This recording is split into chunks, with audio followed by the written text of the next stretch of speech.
Pemirsa, Pilkades serentak akan dilakukan di Kabupaten Ogan Ilir, tepatnya di 173 desa. Untuk memastikan kondisi aman menjelang maupun saat Pilkades, Polres Ogan Ilir akan melakukan pemetaan desa yang rawan konflik.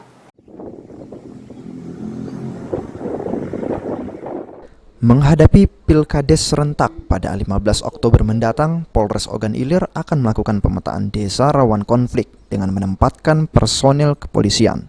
Menurut Kapolres Ogan Ilir Yusantio Sandi, Pilkades yang rawan konflik merupakan desa yang terdapat dua calon yang berseteru dan memiliki hubungan yang kurang baik.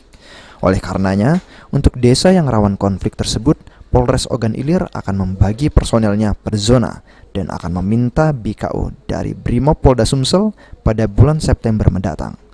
Saat ini, Polres Ogan Ilir sedang melakukan pengumpulan bahan keterangan dan pengumpulan data untuk mengetahui secara jelas 173 desa yang akan menggelar Pilkades.